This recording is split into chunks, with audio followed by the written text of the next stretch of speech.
దేవుని యొక్క మహిమ, ఆయన సన్నిధి నేను అక్కడ కన్నులారా చూడాలని మోషే తన జీవితంలో ఆశపడేవాడు. అందుకని ఈ 3 విషయాలు మోషేలో ఉన్నవి కాబట్టి మోషే అంత గొప్ప నాయకుడు అయ్యాడు. అంత గొప్ప ప్రవక్తగా మారాడు. అంతగా దేవుడు చెప్పిన ప్రతి మాటను, అంతమంది ప్రజలను మోషే ఏకతాటిగా 40 సంవత్సరాల అరణ్యంలో నడిపించగలిగాడు. హల్లెలూయా. సో మొదటి మాట మనం చూద్దాం ఈరోజు. నిర్గమాకాండం 33వ అధ్యాయం 11వ వచనం.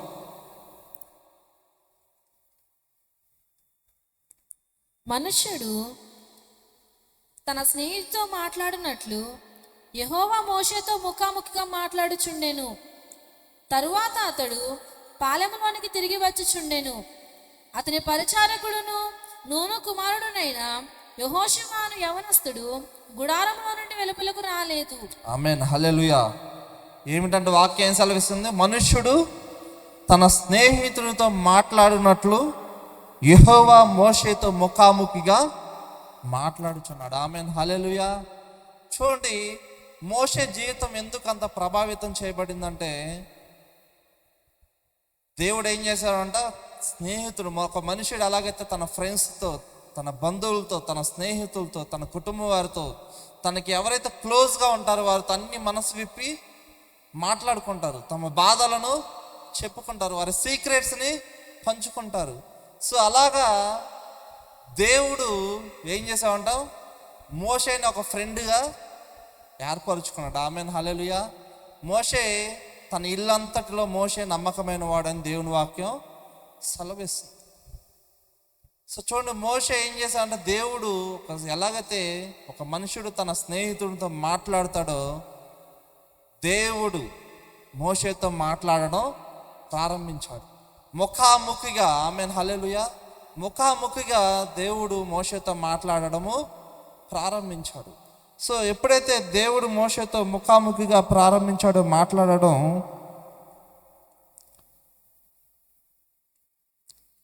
34వ అధ్యాయము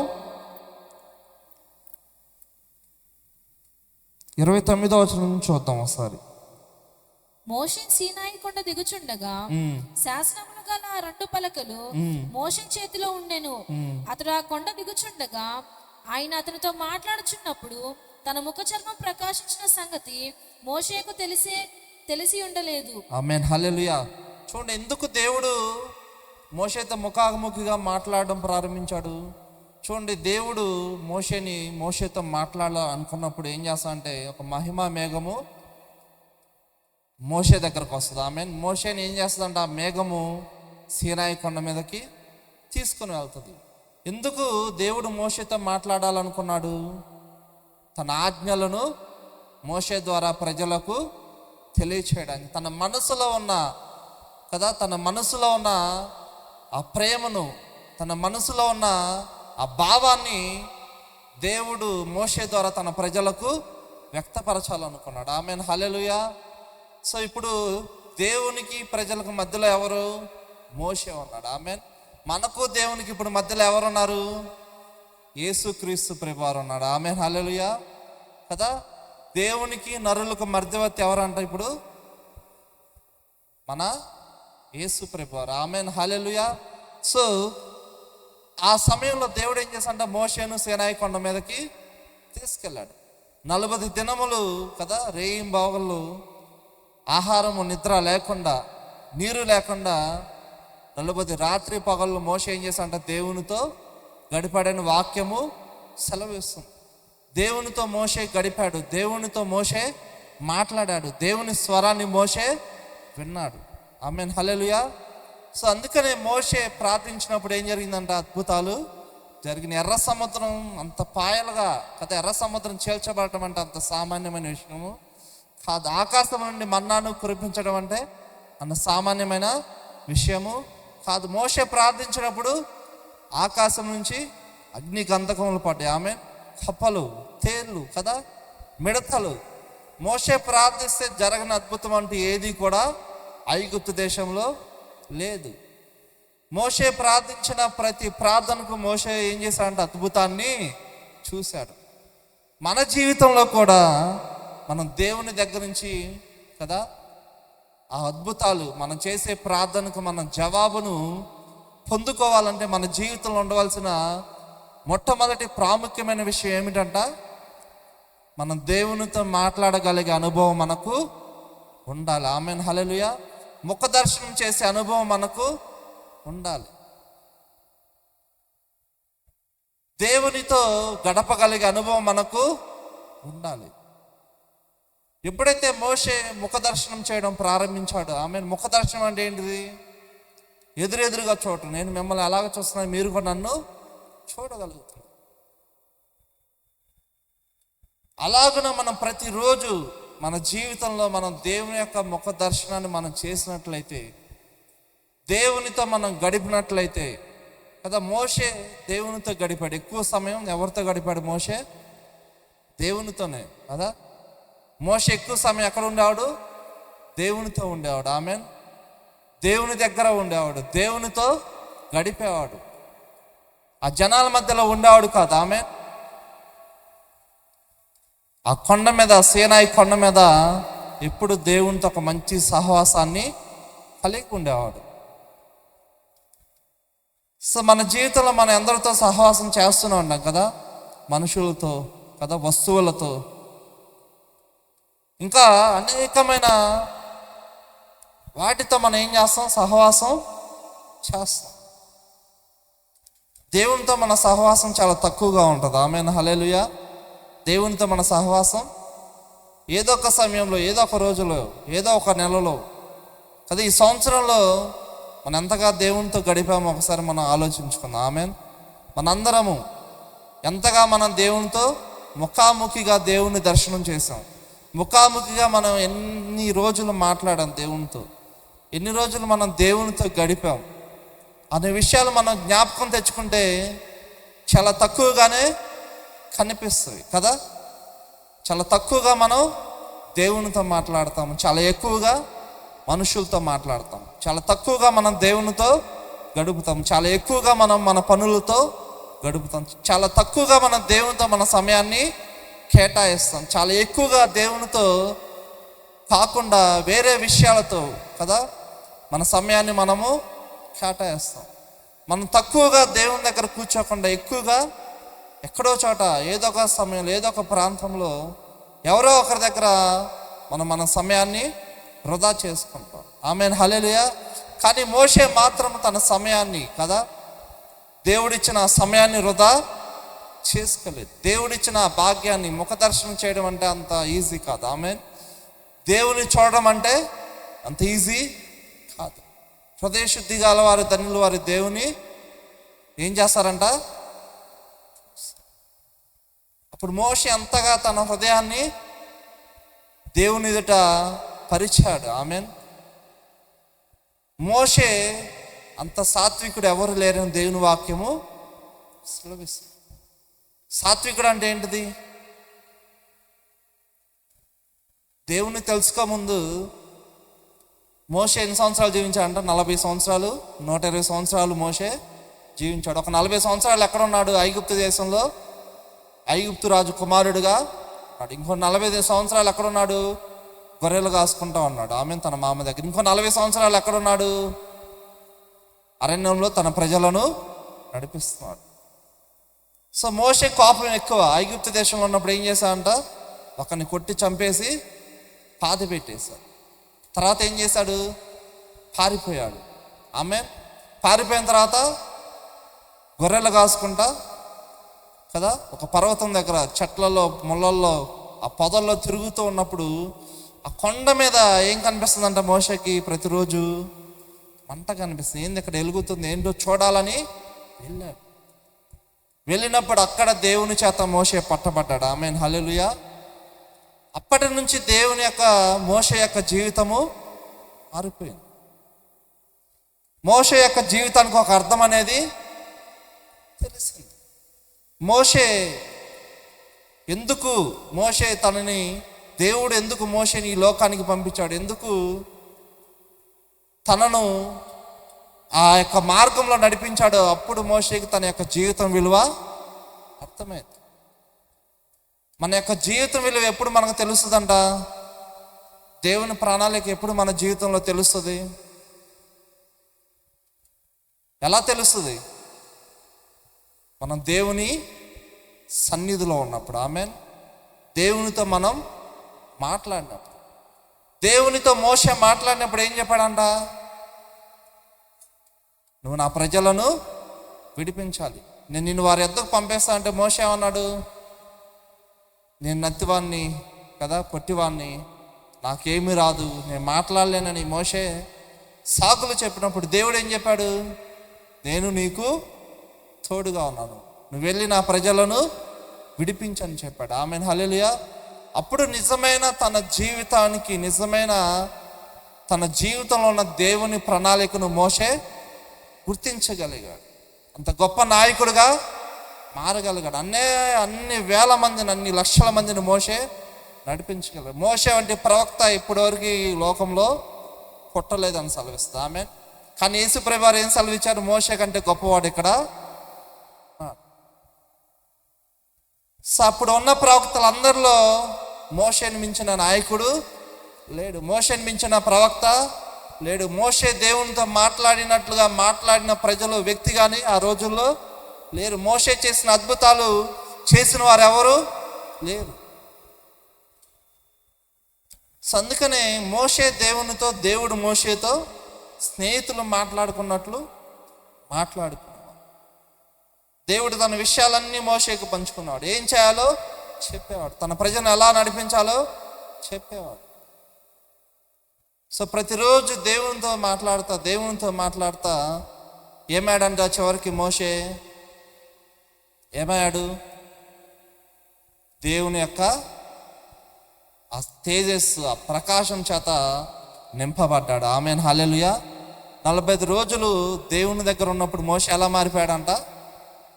రూపాంతరం చెందాడు. ఆమేన్. అలాగే మన ప్రభువైన యేసుక్రీస్తు ప్రభువారు కూడా ఒక ఎత్తైన కొండ మీదకి శిష్యులను తీసుకొని ప్రార్థన చేయడానికి వెళ్తాడు. వెళ్ళినప్పుడు ఏమవుతాడంట? యేసు ప్రభువారు ప్రార్థన చేస్తున్నప్పుడు రూపాంతరము, తన ముఖం ఏమవుతుందంట? ప్రకాశిస్తుంది, తన వస్త్రాలు తెల్లనిగా మారుతాయి. మోషే, ఏలియా వచ్చి యేసు ప్రభువారితో మాట్లాడడం మనము, మన జీవితాలు కూడా అలాగ మార్చబడాలి. ఆమేన్. అలాగ రూపాంతరం చెందాలంటే మనం ఏం చేయాలంట? దేవునితో మాట్లాడాలి, దేవునితో గడపాలి, దేవునితో నివాసము చేయాలి.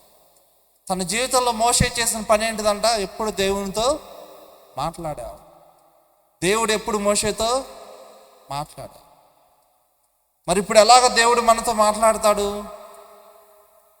వాక్యము ద్వారా. ఆమేన్, హల్లెలూయా. ఎలాగ ఇప్పుడు దేవుడు మనతో మాట్లాడతాడు? దేవుని వాక్యము ద్వారా. ఆమేన్. ఆ వాక్యం ఎవరై ఉన్నారు? దేవుడే ఉన్నారు. ఆ దేవుడు ఎవరై ఉన్నారు? మన క్రీస్తు ఉన్నాడు. ఆమేన్, హల్లెలూయా.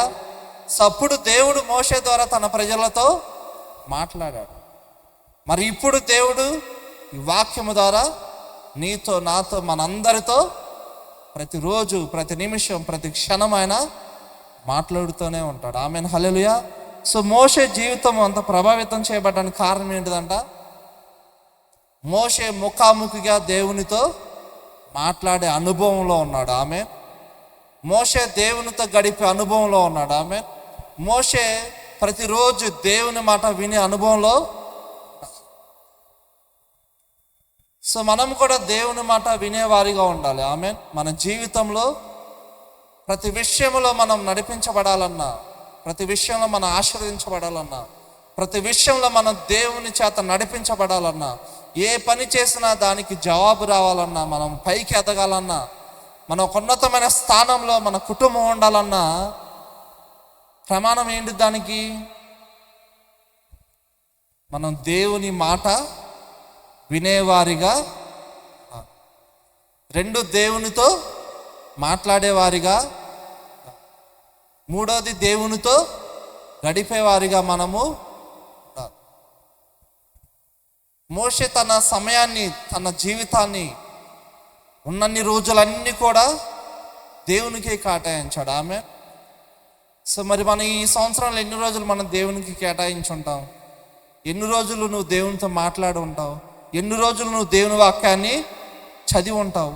ఎన్ని రోజులు నువ్వు దేవునితో సహవాసం చేసి ఉంటావు మనం అనేది ఒకసారి మన జీవితంలో మనం మోషే ద్వారా మనం నేర్చుకోవాలి.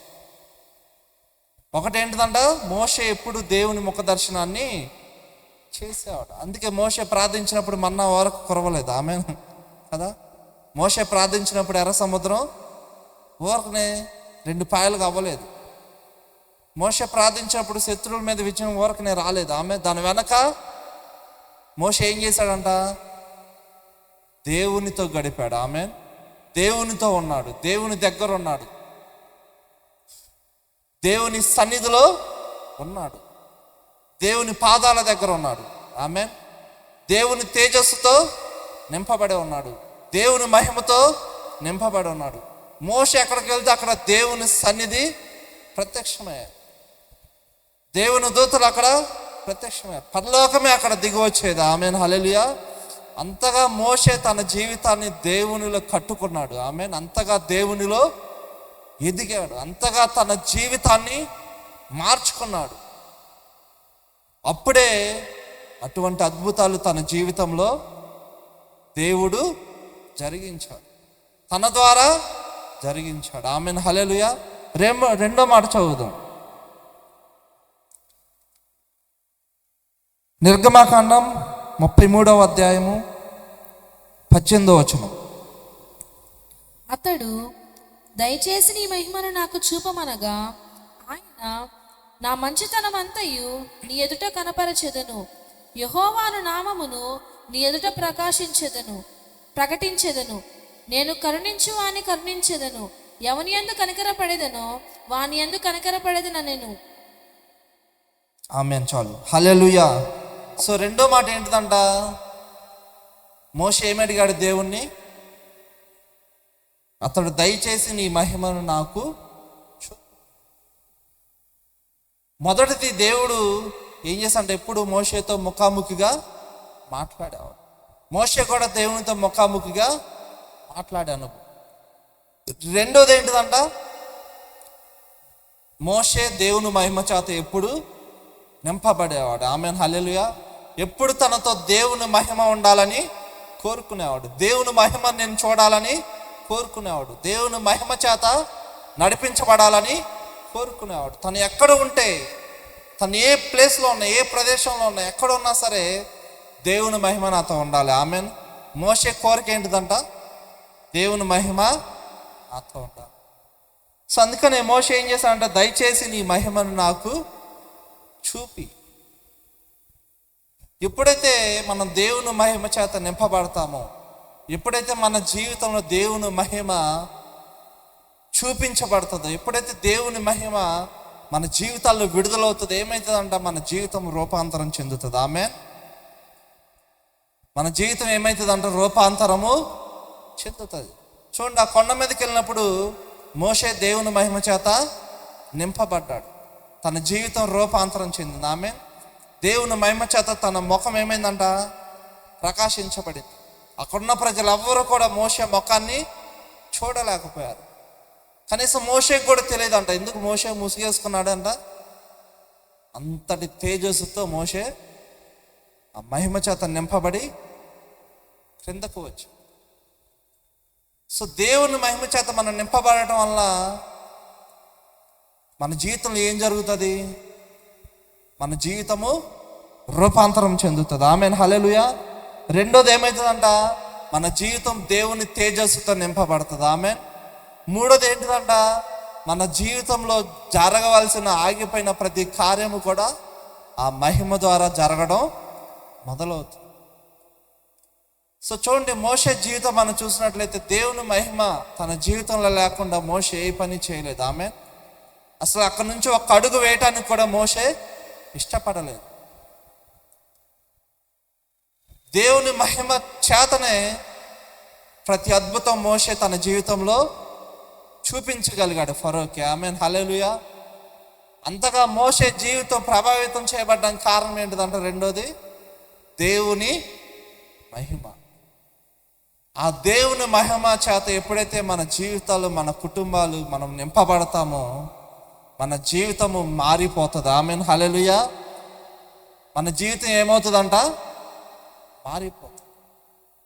ఒకసారి ఒక మాట చదువు. కొలస్సీలకు రాసిన పత్రిక 1వ అధ్యాయం 27వ వచనం.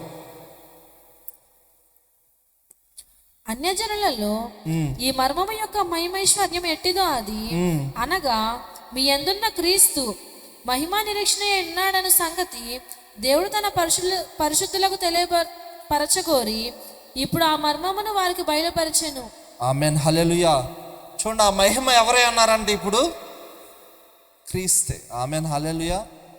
ఆ క్రీస్తులో ఉన్న మహిమ చేత మనం నింపబడ్డామనుకో ఏమవుతుందంట? ఏమవుతుంది? నీ జీవితం మార్చివేయబడుతుంది. ఆమేన్, హల్లెలూయా. నీ కుటుంబము మార్చబడుతుంది, నీ భక్తి జీవితము మార్చబడుతుంది. ఆ మహిమ ఎవరు? క్రీస్తే. పాత నిబంధనలు అది ఎవరికి తెలియలేదు ఆ మహిమ ఎవరు. కానీ క్రొత్త నిబంధనలు ఏం సెలవిస్తుంది దేవుని వాక్యము? ఆ నిరీక్షణ, ఆ మహిమ ఎవరై ఉన్నారంటే ఇప్పుడు క్రీస్తు. ఆమేన్, హల్లెలూయా. సో ఆ క్రీస్తులో ఉన్న మహిమ చేత నువ్వు నింపబడినప్పుడు, ఆ క్రీస్తులో ఉన్న మహిమ నీలోకి వచ్చినప్పుడు, ఆ క్రీస్తులో ఉన్న మహిమ చేత నువ్వు కప్పబడి ఉన్నప్పుడు ఏమవుతుందంట? నీ జీవితము మహిమకరంగా మార్చబడుతుంది. ఆమేన్, హల్లెలూయా. నీ జీవితము ఏమవుతుందంట? మహిమకరముగా మార్చబడుతుంది, ఆశీర్వాదకరముగా మార్చబడుతుంది. నువ్వు ఏ పని చేస్తున్నా, నువ్వు ఎక్కడున్నా, నువ్వు ఏ స్థితిలో ఉన్నా ఆ మహిమ ఏం చేస్తుందంట? ఆ మహిమ ఏం చేస్తుంది? అన్ని విషయముల్లో నీకు సహాయము చేస్తుంది. అదే మహిమ అంట క్రీస్తు మహిమ. ఆమేన్, హల్లెలూయా. అందరం చూద్దాం, అదే మహిమ క్రీస్తు మహిమ. ఆ మహిమ చేత నింపబడినప్పుడు ఏమవుతుందంట? మన జీవితాలు మారిపోతాయి, మన పరిస్థితులు మారిపోతాయి. ఆమేన్. మన ప్రార్థనా జీవితము మారిపోతుంది. ఇంకో మాట చదువుకున్నాం. రోమీయులకు రాసిన పత్రిక 5వ అధ్యాయం 2వ వచనం.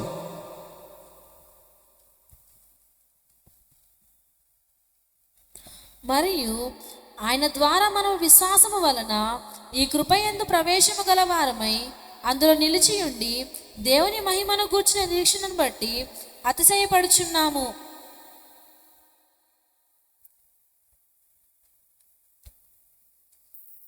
హల్లెలూయా.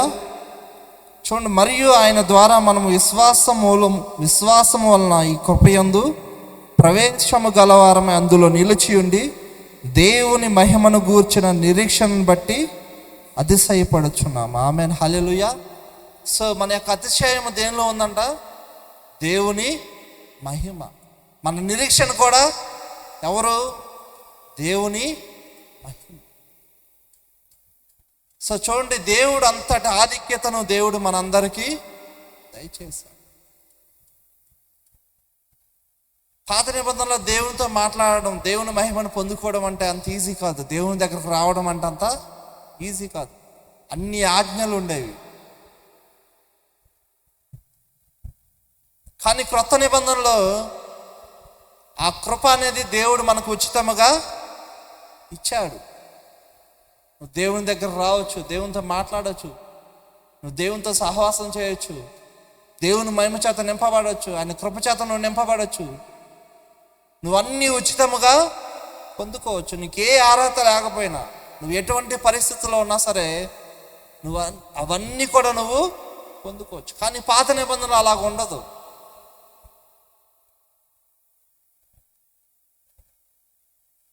సో అందుకని ఈ యొక్క మహిమ చేత మనం నింపబడినప్పుడు, ఈ కృప చేత మనం నింపబడినప్పుడు, క్రీస్తులో నా మహిమ చేత మనం నింపబడినప్పుడు ఏమవుతుందంట? మన జీవితాల మోషే కంటే ఇంకా ఎక్కువగా మార్చబడతాయి. ఆమేన్. ఆ మోషే ఎలాగైతే తన జీవితాన్ని జీవించాడో అంతకు మించిన జీవితాన్ని మనము క్రీస్తులో పొందుకుంటాం.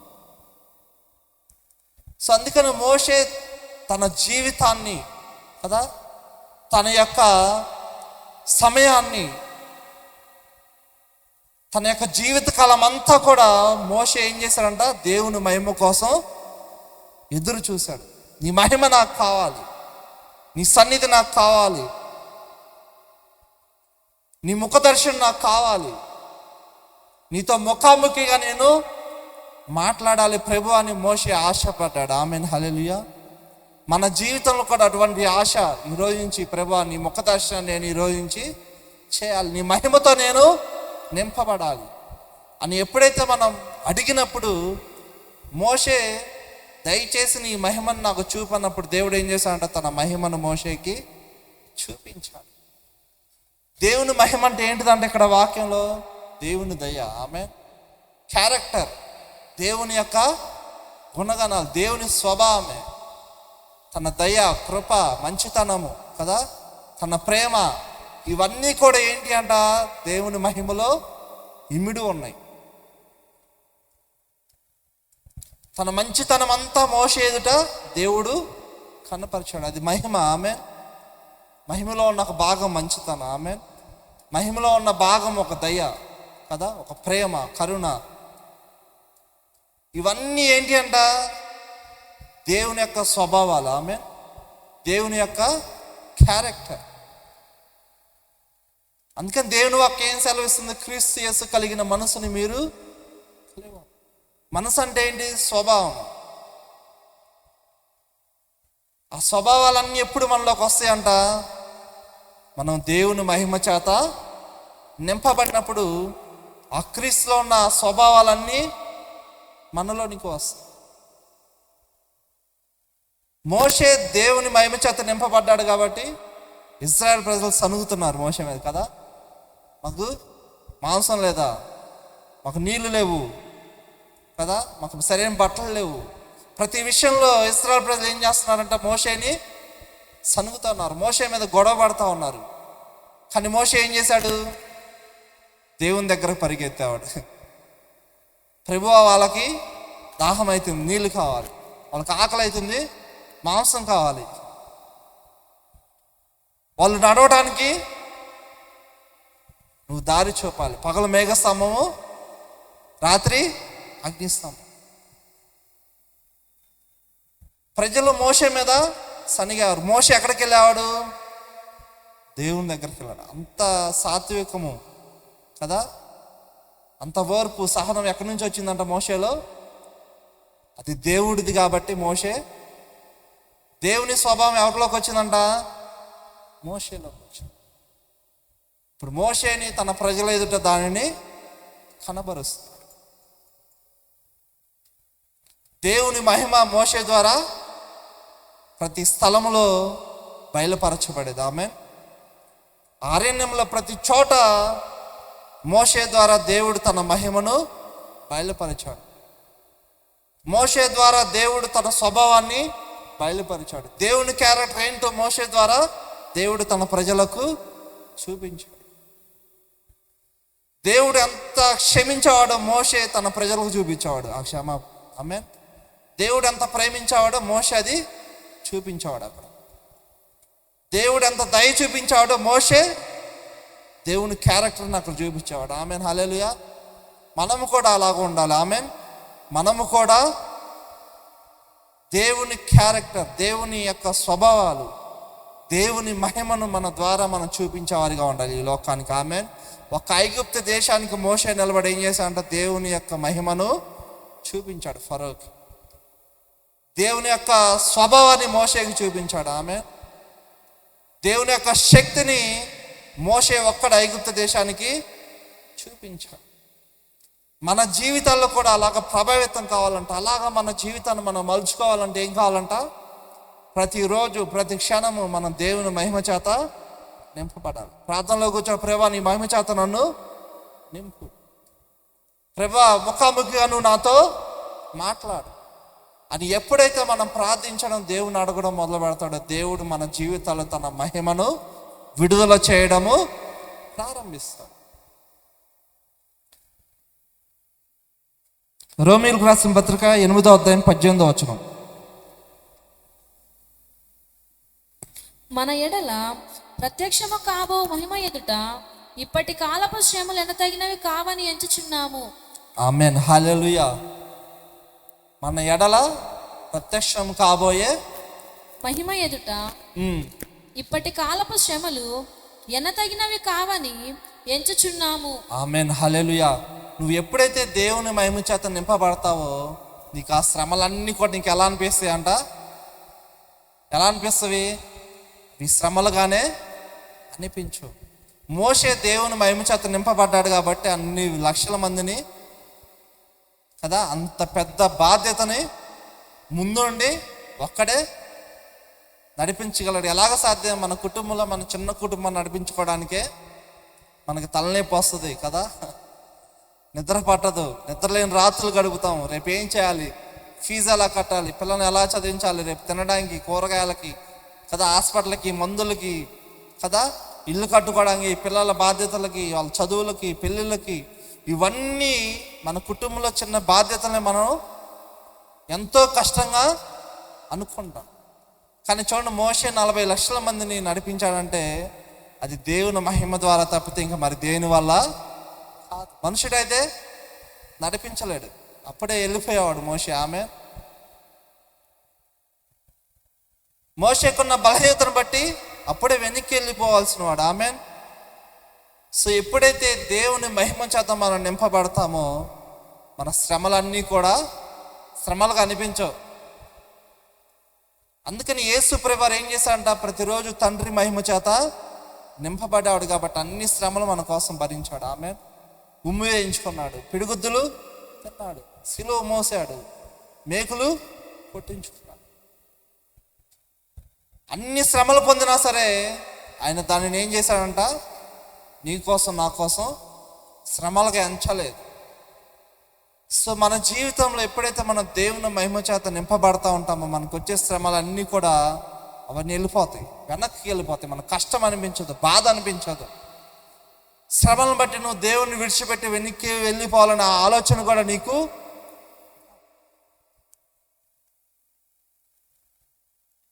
సో అందుకని దేవుని మహిమ ఏం చేస్తుందంట? ఇప్పుడున్న శ్రమలు మనం పొందుకునే మహిమ ఎదుట అవి ఎలా ఉన్నాయి? జీరో. Amen hallelujah. మనం పొందుకునే ఆ మహిమకు ముందు ఈ శ్రమలన్నీ కూడా ఒక పెద్ద సున్నా లాంటివి అన్నమాట. ఆమెన్. ఇప్పుడు మనం పడే శ్రమలు, బాధలు, కష్టాలు, ఇరుకులు, ఇబ్బందులు ఇవన్నీ కూడా దేవుడి రాకడ సమయంలో నువ్వు పొందుకునే మహిమ ఎదుట అవన్నీ కూడా జీరో. అవన్నీ నీకేం కలుగు చేస్తాయి అంట? క్రీస్తు రాకడ సమయంలో నీకు ఒక గొప్ప మహిమను తీసుకొని వస్తుంది. అందుకని దేవుని మహిమ చేత మనం నడిపించబట్ట మన జీవితంలో చాలా ప్రాముఖ్యమైనది. దేవుని మహిమ చేత మనం నింపబడటం చాలా ప్రాముఖ్యమైనది. దేవుని మహిమ మనం పొందుకోవడం చాలా ప్రాముఖ్యమైనది. ఫిలిప్పీయులకు రాసిన పత్రిక 4వ అధ్యాయం 19వ వచనం చదువుకున్నాం ఒకసారి. కాగా దేవుడు తన ఐశ్వర్యము చొప్పున క్రీస్తు యేసునందు మహిమలో మీ ప్రతి అవసరమును తీర్చును. ఆమేన్ హల్లెలూయా. మన అవసరాలన్నీ దేనిలో తీర్చబడతాయి అంట? క్రీస్తు యేసు నందు మహిమలు. సో ఆనాటి అరణ్యంలో ప్రజల అవసరాలన్నీ ఎవరు తీర్చారు? మోషే తీర్చలేదు. ఆమేన్. దేవుని మహిమ ద్వారా ప్రతి అవసరము వారికి తీర్చబడాలి. అలాగే మనకు కూడా మన ప్రతి అవసరతలు ఇప్పుడు ఎవరి ద్వారా తీర్చబడతాయి? క్రీస్తు యేసునందు ఆ మహిమ ద్వారా మన ప్రతి అవసరతలు అన్నీ కూడా తీర్చబడాలి. నువ్వు ప్రతిరోజు దేవుని యొక్క మహిమ చేత నింపబడతా ఉన్నప్పుడు ఏమవుతుందంట? మహిమ దేనికి ఈక్వల్? ఐశ్వర్యం. చూడండి, ఐశ్వర్యం కంటే గొప్పది మహిమ. ఆమేన్. దేంటంట? ఐశ్వర్యం కంటే గొప్పది ఏంటిది? దేవుని మహిమకు సాటి అయినది ఏది కూడా లేదు. నువ్వు ఒక్కసారి దేవుని మహిమ చేత నింపబడతా ఉన్నావు అనుకో, నీ అవసరతలన్నీ తీర్చబడతాయి, నీ యొక్క పరిస్థితులన్నీ మార్చబడతాయి. క్రీస్తు యేసు మహిమ ఐశ్వర్యంలో నీ అవసరతలన్నీ తీర్చబడతాయి. చూడండి, బైబిల్లో మనం చాలా ఉదాహరణలు చూడవచ్చు, చాలా చెప్పుకోవచ్చు కదా. ఎంతోమంది భక్తులు తమ జీవితాలను మహిమ ద్వారా తమ జీవితాల ప్రతి అవసరతలు తీర్చబడ్డారు. సో అందుకని ఈ మహిమ చేత మనం నింపబడినప్పుడు ఏమవుతుందంట, నీ కుటుంబంలో, నీ జీవితంలో, నీ ఇంటిలో, నీ బిడ్డల జీవితాల్లో ప్రతి అవసరత కూడా తీర్చబడుతుంది. నీ కదువులన్నీ పూడ్చివేయబడతాయి. అందుకని ఆ మహిమ చేత మనం ప్రతిరోజు నింపబడాలి. ప్రభా, నీ మహిమ చేత నన్ను నీ అవసరత, ప్రభా ఆ మహిమలో నా అవసరతలన్నీ తీర్చు. నీ కష్టాల బాధల్లో నువ్వు మోకరించి, ప్రభా నీ మహిమ చేత నన్ను నింపు. నువ్వు నింపబడినప్పుడు అవన్నీ నీకు అనిపించు.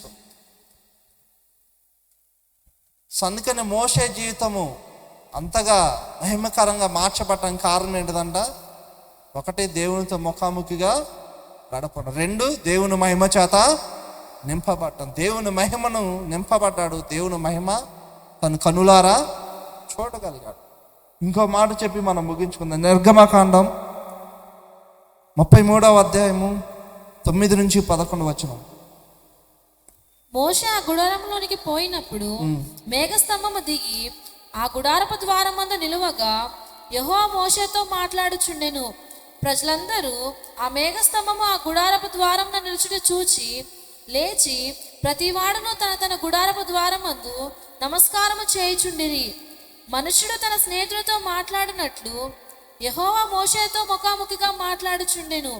తరువాత అతడు పాలెములోనికి తిరిగి వచ్చుచుండెను. అతని పరిచారకుడును 14వ వచనం చదువుతాం. అందుకు ఆయన, నా సన్నిధి నీకు తోడుగా వచ్చును, నేను నీకు విశ్రాంతి కలుగజేసేది అనగా, మోషే నీ సన్నిధి రాని యెడల ఇక్కడ నుండి మమ్మల్ని తోడుకుని పోకుము. ఆమేన్, హల్లెలూయా. మూడోది ఏంటిదంట, మోషే ఇప్పుడు దేవుని సన్నిధి చేత నడిపించబడ్డాడు. ఒకటి, ముఖాముఖిగా దేవునితో మాట్లాడాడు, ముఖాముఖిగా దేవుని దర్శనం చేశాడు. రెండోది, దేవుని మహిమ చేత తన జీవితాన్ని నింపుకున్నవాడు. మూడోది ఏంటిదంట, దేవుని సన్నిధి లేకపోతే నా జీవితము, ఇంతమంది ప్రజలను నేను నడిపించలేను. అందుకని ఏమని అడిగా అంట, నీ సన్నిధి రాని యెడల ఎక్కడి నుండి మమ్మను తోడుకొని పో. మోషే జీవితంలో తన జీవితాన్ని అంతగా మహిమకరంగా అంత ప్రభావితం చేసిన మూడో విషయం ఏంటిదంట, మోషే ఎల్లప్పుడూ దేవుని సన్నిధిని కోరుకునేవాడు. మోషే ఎల్లప్పుడూ దేవుని సన్నిధిలో ఉండేవాడు. దేవుని సన్నిధి ఎక్కడుంటే నేను అక్కడే ఉంటాను. దేవుని సన్నిధి ఎక్కడ ఉంటే అక్కడే నా జీవితము. సో అలాగే మన జీవితాల్లో ఎప్పుడైతే మనం దేవుని సన్నిధిలో ఉండాలని కోరుకుంటామో అప్పుడు ఏమవుతుందంట, దేవుని సన్నిధి నిత్యంగా మనం ఎక్కడుంటే అక్కడికి మనతో పాటు వస్తుంది. కీర్తనలు 16వ అధ్యాయం 11వ వచనం చదువుతాం ఒకసారి. జీవ మార్గమును నీవు నాకు తెలియజేసేదవు, నీ సన్నిధిని సంపూర్ణ సంతోషము కలదు. ఆమేన్, హల్లెలూయా. ఆయన సన్నిధిలో ఏముందంట, సంతోషం ఉన్నది. ఆమేన్. జీవ మార్గం ఉన్నది. ఆయన సన్నిధిలో ఏముందంట, జీవం ఉన్నది. ఆయన సన్నిధిలో సంతోషం ఉన్నది, సమాధానం ఉన్నది, నెమ్మది ఉన్నది. సో ఎప్పుడైతే దేవుని సన్నిధి మన జీవితంలో మనం కోరుకుంటాం, మన జీవితం ఎలా ఉంటుందంట, ప్రశాంతంగా ఉంటుంది, నెమ్మదిగా ఉంటుంది. చూడండి, శిష్యులందరూ సముద్రంలో ప్రయాణం చేస్తూ ఉన్నారు కదా. ప్రయాణం చేసేటప్పుడు ఏమైందంట, బోటు అలలకు కొట్టుమిట్టాడుతూ ఉంది, మునిగిపోయేటట్టుంది. ఆ బోట్లో ఎవరున్నారంటే యేసు ప్రభు వారు నిమ్మలంగా పడుకొని ఉన్నాడు. ఆమేన్. శిష్యులందరూ, ప్రభు మేము మునిగిపోతున్నాం, నీకు చింత లేదా అన్నప్పుడు యేసు ప్రభు వారు ఏం చేశారంట, గద్దించి సముద్రాన్ని అణిచివేశారు. సో ఎప్పుడైతే మన జీవితంలో దేవుని సన్నిధి ఉంటుందో, దేవుడు ఉంటాడో, అప్పుడు మన జీవితం ఎలా ఉంటుందంట, నెమ్మదిగా ఉంటుంది, సంతోషంతో ఉంటుంది, సమాధానంతో ఉంటుంది, క్షేమంతో ఉంటుంది. జీవముతో నింపబడుతుంది. ఆయన సన్నిధిలో ఏముంది? జీవం ఉంది. ఆయన సన్నిధిలో సంతోషం ఉంది. ఆయన సన్నిధిలో నెమ్మది ఉంది. ఆయన సన్నిధిలో క్షేమం ఉంది. ఆయన సన్నిధిలో ప్రశాంతత ఉంది. ఆయన సన్నిధిలో అన్నీ మనకు ఉన్నాయి. ఆయన సన్నిధి మనకు వస్తే అన్నీ మనతో వచ్చినట్టే. ఆయన సన్నిధిలో మనకు ఆరోగ్యం ఉన్నది. మోషే 120 సంవత్సరాలు జీవించాడంటే మాటలు కాదు. కళ్ళు పోకుండా, పళ్ళు ఊడిపోకుండా, చర్మము ముడతలు పడకుండా, అంత బలంగా, అంత ఆరోగ్యంగా ఎలా ఉండగలిగాడు? దేవునితో మాట్లాడేవాడు. దేవుని మహిమ చేత నింపబడేవాడు. దేవుని సన్నిధిలో ఉండేవాడు. అందుకని పక్షిరాజు యవనం వల్లే మోషే యవనం మారింది. లేడి కాలు వల్లే మోషే కాళ్ళు మారిపోయింది. ఇన్ని సంవత్సరాలు, అన్ని కిలోమీటర్లు, అంత ప్రయాణం నడిపించడం అంటే మాటలు కాదు. ఈరోజు మనం ఎక్కడి నుంచి అక్కడ దాకా నడిస్తే ఏమొస్తుంది మనకి? ఆయాసం వస్తుంది, మోకాళ్ళు నొప్పులు వస్తాయి కదా, గుండెలో నొప్పి వస్తుంది, కళ్ళు తిరుగుతాయి. కానీ మోషేకి ఎప్పుడు కళ్ళు తిరగలేదు. మోషేకి మోకాళ్ళు నొప్పులు లేవు. మోషేకి కన్ను దృష్టి పాడవలేదు. కళ్ళజోడు పెట్టుకోలేదు. ఒకవేళ కనిపించదేమన్నా అరణ్యంలో. మోషే కన్నులు ఎదుట ఎవరున్నారంటే అగ్ని స్తంభం ఉన్నది. మోషే ఎదుట ఎవరున్నారు? అగ్ని స్తంభం ఉంది. మోషే పైన ఎవరున్నారు? మేఘ స్తంభం ఉంది. మోషే చుట్టూ ఎవరున్నారు? దేవుని సన్నిధి ఉంది. మోషే చుట్టూ, ఇశ్రాయేల్ ప్రజల చుట్టూ దేవుడు ఏం చేశాడంట? తన సన్నిధిని ఉంచాడు, తన కాపుదలను ఉంచాడు. ఈరోజు అటువంటి సన్నిధిలోకి నువ్వు వచ్చినప్పుడు నీ ప్రతి వ్యాధి కదా, నీ ప్రతి బాధ, నీ ప్రతి అవసరత, నీ యొక్క కలవరములన్నీ కూడా ఏం చేస్తాడంట? దేవుడు కొట్టివేస్తాడు. హల్లెలూయా. మోషే అంత నెమ్మదిగా, నిమ్మలంగా, సంతోషంగా ఉండటానికి కారణం ఏంటిదంట? దేవుని సన్నిధి. హల్లెలూయా. ఎప్పుడైతే మనం దేవుని సన్నిధిలో ఉండాలని కోరుకుంటామో, దేవుని సన్నిధి నాతో ఉండాలని కోరుకుంటామో, దేవుని సన్నిధిలో నేను ఉండాలని కోరుకుంటామో, అప్పుడు ఏమవుతుందంట? ఆ సంతోషం, సమాధానము, నెమ్మది, ఆ జీవాన్ని, ఆరోగ్యాన్ని, ప్రతిదీ కూడా దేవుడు మన జీవితంలోకి విడుదల చేస్తాడు. హల్లెలూయా. అలాగే కీర్తనల గ్రంథం 23వ అధ్యాయం 4వ వచనం.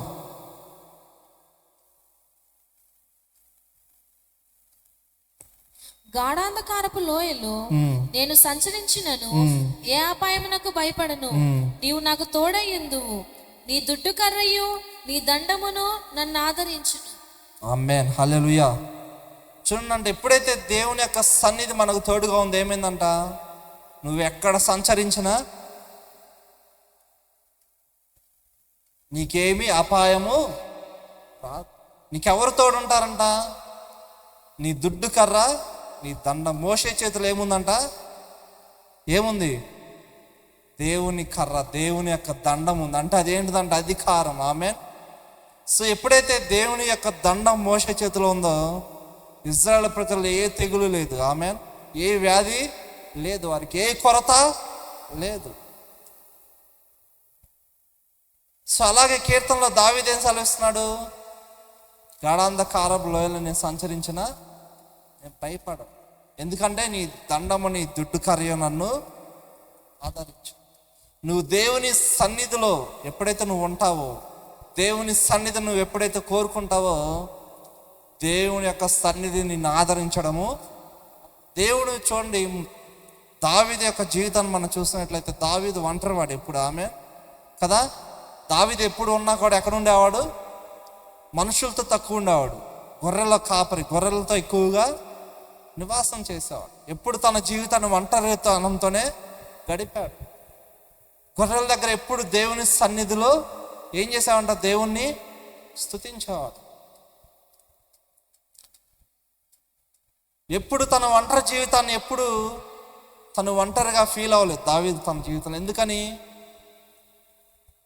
ఎప్పుడు చిరకాలం నేను యెహోవా మందిరంలో నివాసము.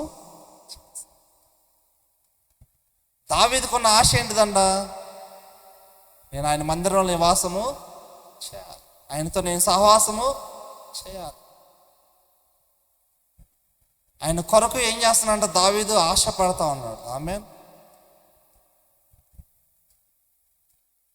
అందుకనే ఆశ ఏం చేసిందంట, దేవుని కొరకు మందిరాన్ని నిర్మించాలని అంతగా తీసుకెళ్ళింది. ఆమేన్. అందుకని దేవుని సన్నిధిలో నువ్వు ఉన్నప్పుడు నీకేముంటుందంట, క్షేమం ఉంటుంది. ఆమేన్. నీకు రక్షణ ఉంటుంది, నీకు సమృద్ధి ఉంటుంది, నీకు సంతోషం ఉంటుంది, నీకు నెమ్మది ఉంటుంది, నీకు ఆరోగ్యం ఉంటుంది. నీకు ఏది కావాలో అవన్నీ కూడా నీ దగ్గరకు చేర్చబడతాయి. దావీదు జీవితంలో తను ఏం చేశాడంటే ఇప్పుడు దేవుని సన్నిధిలో ఉండేవాడు, దేవుణ్ణి స్తుతించేవాడు, పాటలు పాడేవాడు, ఆరాధించేవాడు. చివరికి తనను ఎక్కడ తీసుకెళ్ళిందంట,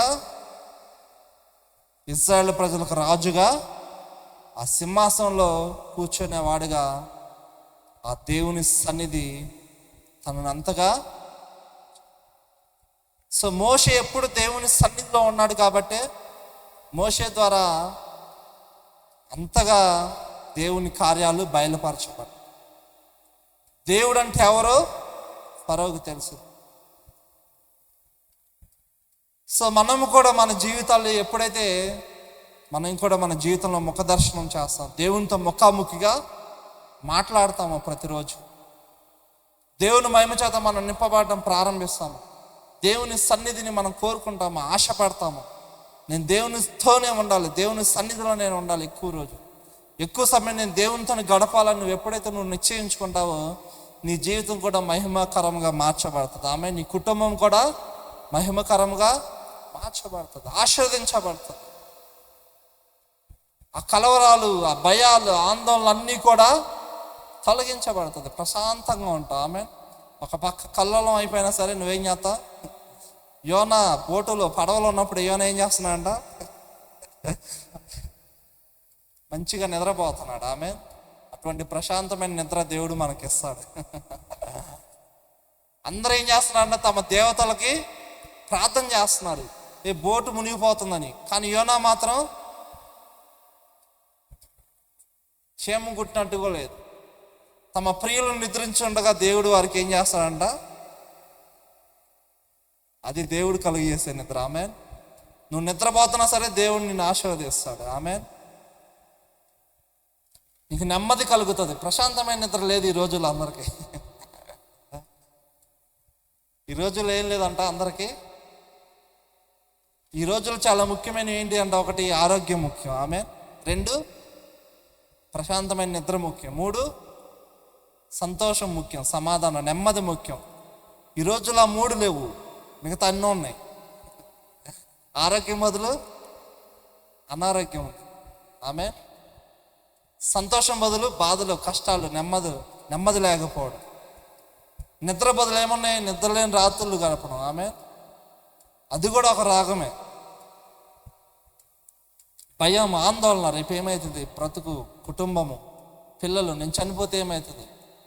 సో నువ్వు ఎప్పుడైతే దేవునితో మాట్లాడడం ప్రారంభిస్తావో, నువ్వు ఎప్పుడైతే దేవుని మహిమ చేత నింపబడటం నువ్వు ప్రారంభిస్తావో, నువ్వు ఎప్పుడైతే దేవుని సన్నిధిలో ఉండాలని, దేవునితో ఉండాలని, దేవుని సన్నిధి నాతో రావాలని నువ్వు ఎప్పుడైతే ఆశపడతావో, కోరుకుంటావో, అప్పటి నుంచి నీ జీవితం ఏమవుతుందంట, మారిపోతుంది.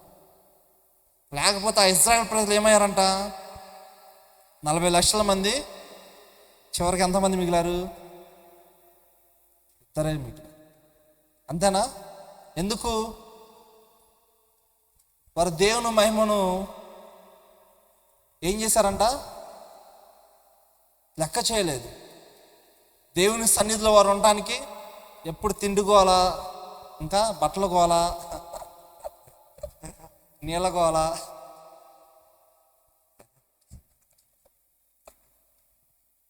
ఇంకా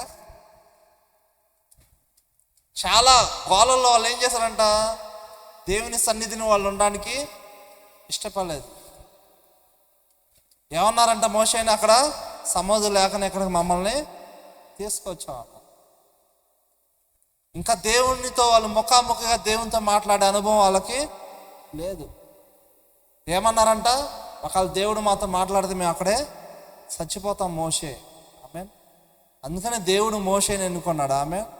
దేవుడి పక్షాన మోషే వాళ్ళతో మాట్లాడు. సో ఇజ్రాయేల్ ప్రజలు అరణ్యంలో నాశించిపోవడానికి కారణం ఏంటిదంట? వారు దేవుని సన్నిధిలో ఉండడానికి ఇష్టపడలేదు. దేవుని మహిమను వారు ఏం చేశారంట? లెక్క చేయలేదు. దేవునితో వాళ్ళు మాట్లాడలేదు, దేవునితో ఉండలేదు, దేవుని దర్శనాన్ని వాళ్ళు పొందుకోలేదు. అందుకని ఇజ్రాయేల్ ప్రజలు ఏం చేశారంట? పాలు తేనెలు ప్రవహించే దేశానికి వెళ్ళలేదు. సో మరి ఈరోజు మన పరలోక రాజ్యానికి మనం వెళ్ళకపోవడానికి ఒక బలమైన కారణం మన జీవితంలో ఏదైనా అడ్డుపడుతుందంట. అదేంటిదంట? నువ్వు దేవుని మహిమను పొందుకోవట్లా. నువ్వు దేవుని సన్నిధిలో కంటే నువ్వు ఎక్కడెక్కడో ఉండడానికి, చుట్టాల ఇంట్లో ఉండడానికి, సినిమా హాల్లో ఉండడానికి, లేదా ఈ పక్కింట్లో వారితో ముచ్చట్లు పెట్టుకోవడానికి, షాపింగ్లో ఎక్కువ గడపడానికి మనం ఇష్టపడతాం. దేవునితో మాట్లాడడానికి ఇష్టపడడం కంటే మనం దేవునితో ఎక్కువ మాట్లాడతాం మన పక్కన ఉన్న వారితో, ముసలమ్మ ముచ్చట్లతో కదా. సమయాన్ని మనము వ్యర్థం చేస్తాం.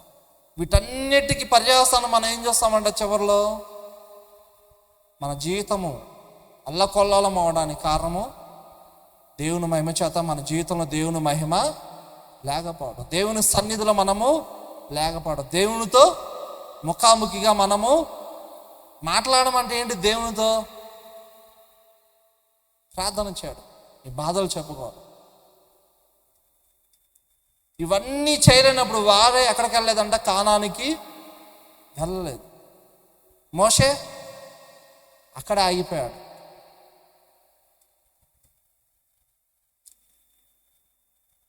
సో మరి మన జీవితము ఎక్కడో చోట ఆగిపోతానే ఉంది. ఆమేన్.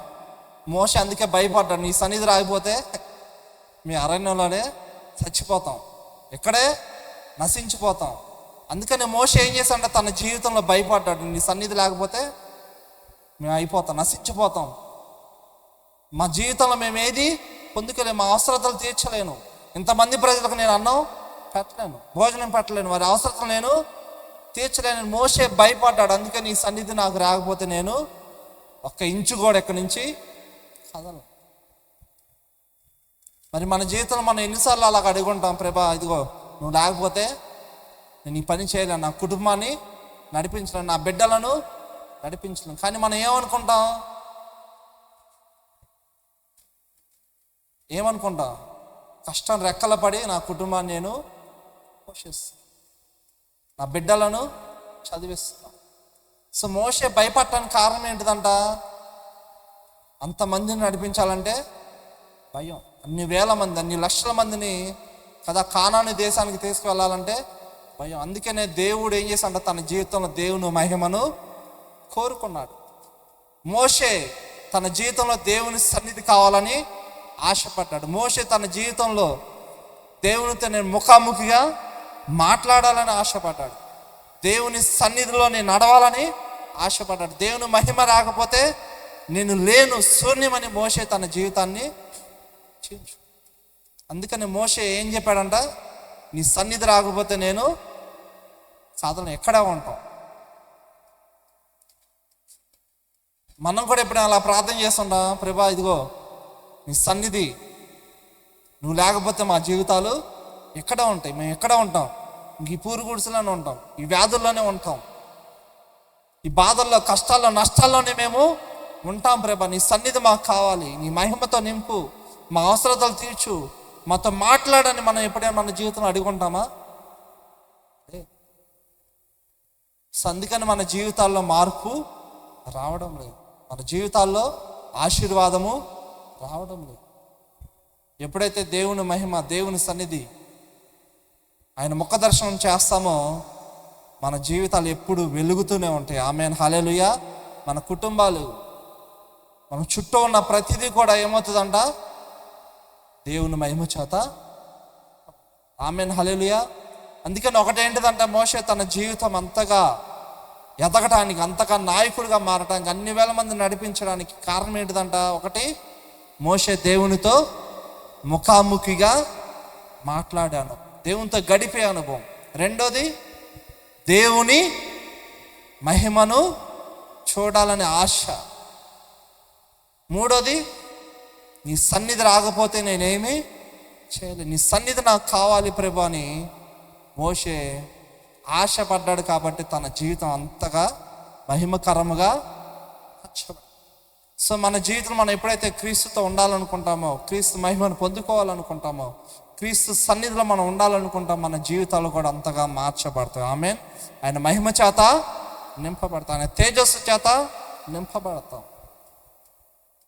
నీ ప్రతి అవసరతలన్నీ తీర్చబడతాయి. దేవుడు మన జీవితాలను అలాగా మార్చును గాక. ఆమె లేచి నిలబడదా, ఒక నిమిషం ప్రార్థన చేద్దాం.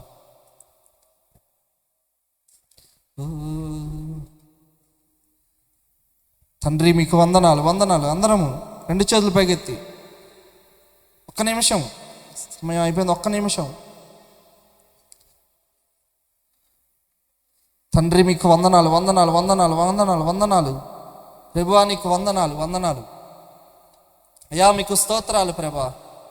ప్రార్థించదు, ఒక్క నిమిషమే.